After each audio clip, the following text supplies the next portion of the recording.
Hello, আসসালামু আলাইকুম। ফিরে আসলাম আরেকটা নতুন ভিডিও নিয়ে। আজকে আমরা শুরু করব নবম দশম শ্রেণীর রসায়নের চতুর্থ অধ্যায়ে একই গ্রুপের মৌল প্রমাণ, এটা একটা প্রশ্ন। তাহলে আমরা শুরু করব, এটা দিয়ে প্রশ্নটা লিখব।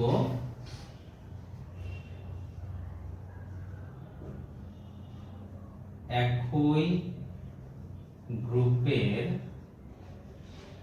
মৌলের প্রমাণ,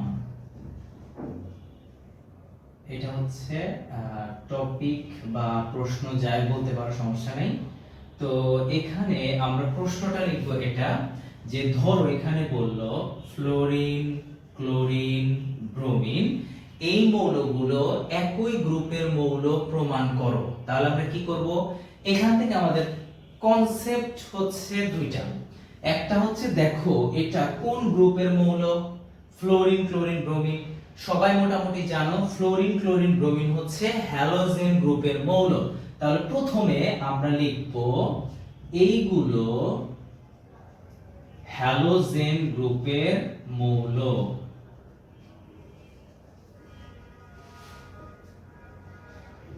মৌল। এরপর হ্যালোজেন অর্থ কি? হ্যালোজেন অর্থ লবণ উৎপাদনকারী। তাহলে আমরা লিখব হ্যালোজেন অর্থ লবণ উৎপাদনকারী। এখন এটা কিভাবে লবণ উৎপাদন করবে? অর্থাৎ এই যে যেগুলো আছে হ্যালোজেন মৌল, ফ্লোরিন, ক্লোরিন, ব্রোমিন, এগুলো ধাতুর সাথে, ধাতুর গ্রুপ কোনটা কোনটা আছে আমরা জানি। এক নাম্বার গ্রুপ হাইড্রোজেন ছাড়া লিথিয়াম, সোডিয়াম, পটাশিয়াম, রুবিডিয়াম, সিলিয়াম, ফ্রান্সিয়াম, এগুলো ধাতু, ক্ষার ধাতুর গ্রুপ। ওগুলোর সাথে বিক্রিয়া করে লবণ উৎপাদন করতে পারবে। বা দুই নাম্বার গ্রুপ যেটা বেরিলিয়াম, ম্যাগনেসিয়াম, ক্যালসিয়াম, এগুলো এই গ্রুপগুলোর সাথে লবণ উৎপাদন করতে পারবে। এখানে আমাদের আলোচনার বিষয় রাখবো প্রথম যেটা গ্রুপ, অর্থাৎ ক্ষার ধাতুর গ্রুপটা, সেটা। তাহলে ক্ষার ধাতুর গ্রুপে আছে সোডিয়াম আছে, লিথিয়াম আছে, এগুলো আমরা সোডিয়াম নিলাম। তাহলে প্রত্যেকটা এই যে fluorine, sodium, chlorine, sodium, bromine, আরো আয়োডিন আছে, ওগুলো লিখলাম না। এই প্রত্যেকটা সোডিয়াম এর সাথে, ধাতুর সাথে প্রত্যেকটা হ্যালোজেন মৌলগুলো যুক্ত হয়ে লবণ উৎপাদন করবে, অর্থাৎ NaF, NaCl, NaBr, প্রত্যেকটা লবণ উৎপাদন করলো। এটা একটা বৈশিষ্ট্য চলে গেল, এটা গুরুত্বপূর্ণ বৈশিষ্ট্য। আরেকটা গুরুত্বপূর্ণ বৈশিষ্ট্য হচ্ছে এরা কি করবে, এরা হচ্ছে প্রথমে দেখো এখানে আমরা লিখবো আবার লিখে এই প্রত্যেকটা হ্যালোজেন গ্রুপের মৌল না বলে আমরা যদি অণু বলি, তাহলে প্রত্যেকটা হাইড্রোজেন গ্যাস যেগুলো আছে, এই যে ফ্লোরিন গ্যাস, এগুলোর সাথে যুক্ত হয়ে হাইড্রোহ্যালাইড গ্যাস উৎপন্ন করবে। সমতাকরণ করলে এরকম দুই চলে আসে।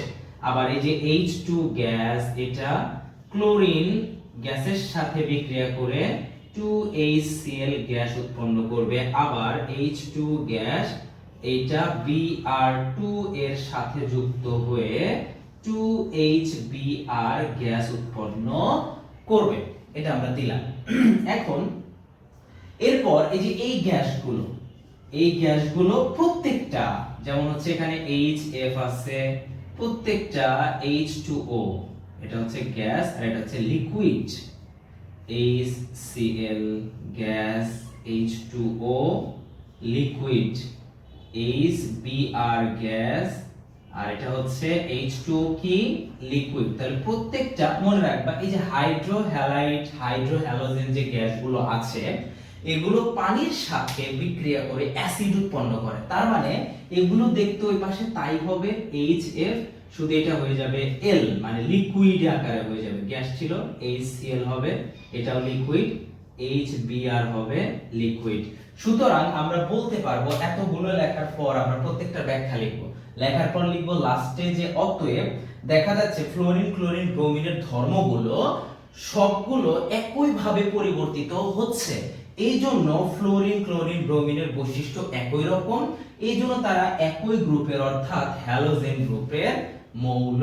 আশা করি তোমরা বুঝতে পেরেছো, আশা করি কোনো সমস্যা। তাও আমি আরেকবার বলে দিচ্ছি। প্রথমে কি করব, এইগুলো আমরা জানি লবণ উৎপাদনকারী হ্যালোজেন অর্থাৎ এগুলো ধাতুর সাথে, ক্ষার ধাতুর যে ধরো লিথিয়াম, সোডিয়াম, যে কোনো একটা নাও, ওগুলোর সাথে বিক্রিয়া করে লবণ উৎপন্ন করে, একটা চলে গেল। তাহলে 2 নাম্বার আমরা কি লিখব, যেহেতু এটা একটা 4 মার্কের প্রশ্ন, ঠিক আছে, সুতরাং আমরা এটাও লিখব, এরপর কি লিখব, ফ্লোরিন ক্লোরিন ব্রোমিন গ্যাসগুলো হাইড্রোজেন গ্যাসের সাথে বিক্রিয়া করে হাইড্রো হ্যালোজেন গ্যাস উৎপন্ন করবে প্রত্যেক ক্ষেত্রে। আর এখানে আমরা 2 দিয়েছি কেন, সমতাকরণ করার ক্ষেত্রে। এরপর এই প্রত্যেকটা গ্যাস পানির সাথে, পানি হচ্ছে লিকুইড, তার সাথে বিক্রিয়া করে প্রত্যেকটা হাইড্রো হ্যালাইড তোমার অ্যাসিড উৎপন্ন করবে, অর্থাৎ এই যে hydrofluoric acid, hydrochloric acid, হাইড্রোব্রোমিক acid. তারপর আমরা লাস্টে লিখে দিব অতএব দেখা যাচ্ছে ফ্লোরিন ক্লোরিন ব্রোমিনের ধর্মগুলো একই ভাবে পরিবর্তিত হচ্ছে, সুতরাং আমরা বলতে পারি ফ্লোরিন ক্লোরিন ব্রোমিন একই গ্রুপের মৌল, অর্থাৎ এরা হ্যালোজেন গ্রুপের মৌল। এটা ছিল চতুর্থ অধ্যায়ের অনেক ইম্পর্টেন্ট একটা প্রশ্ন। দেখবা এইবার এসএসসি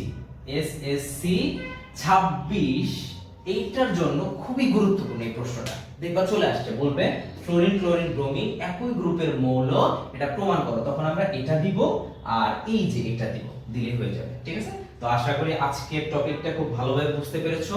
এর মাধ্যমে চতুর্থ অধ্যায়টা আলহামদুলিল্লাহ আমাদের শেষ হলো। চতুর্থ অধ্যায়ে আশা করি আর কারো কোনো সমস্যা নেই। নেক্সট ক্লাসে আমরা ইনশাআল্লাহ চতুর্থ অধ্যায়ের একটা দুটো সৃজনশীল সলভ করার চেষ্টা করব। আল্লাহ হাফেজ।